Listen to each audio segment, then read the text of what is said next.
Sous les huées de la foule, cet homme est emmené par la gendarmerie en plein Dakar. Les voisins crient « Gorjigen », ce qui veut dire « homme-femme » en wolof. Il est soupçonné d'être homosexuel. Et la scène se répète, plus d'une centaine d'arrestations ces dernières semaines.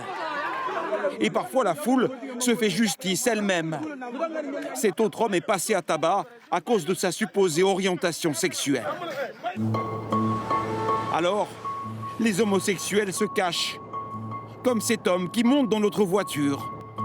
S'il est reconnu, il risque 10 ans de prison pour acte contre nature, selon une nouvelle loi. À tout moment, tu te dis qu'on peut venir t'attraper et tu ne peux pas vivre. Tu es obligé de vivre caché tout le monde. Ça fait chier. Ça, c'est pas une vie. Avoir peur tout le temps, c'est pas possible. Vous ne rencontrez plus personne?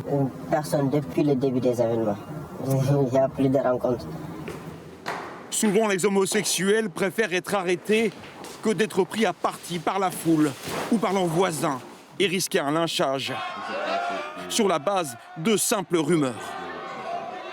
Là, quand on voit ces images, c'est plus que de l'homophobie, c'est carrément de la haine.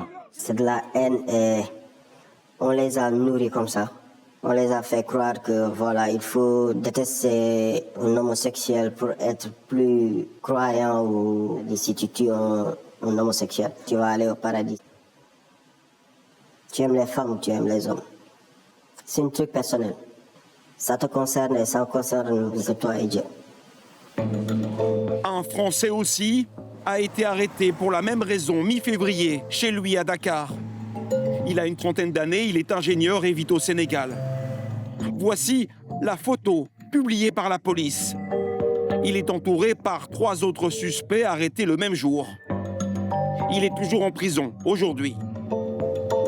Sa famille n'a pas souhaité s'exprimer, son avocat non plus.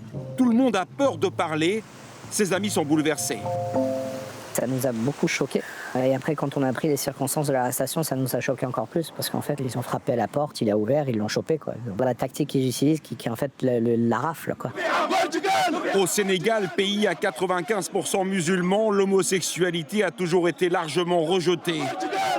Une loi existait déjà depuis 1966 pour réprimer les actes homosexuels, mais elle était peu appliquée. Cette fois, le nouveau gouvernement a proposé un texte bien plus radical, soutenu par tous les députés. Les homosexuels ne respireront plus dans ce pays. Nous considérons que les valeurs LGBTQ constituent un poison culturel savamment inoculé dans notre peuple. Dorénavant, les actes homosexuels sont punis de 5 à 10 ans de prison ferme.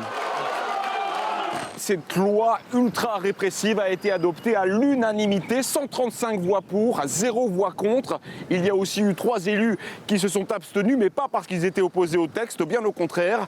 Ils demandent des peines encore plus dures contre les homosexuels.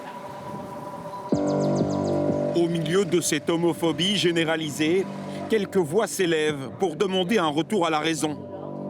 Le docteur Safiatou Thiam est l'une d'entre elles.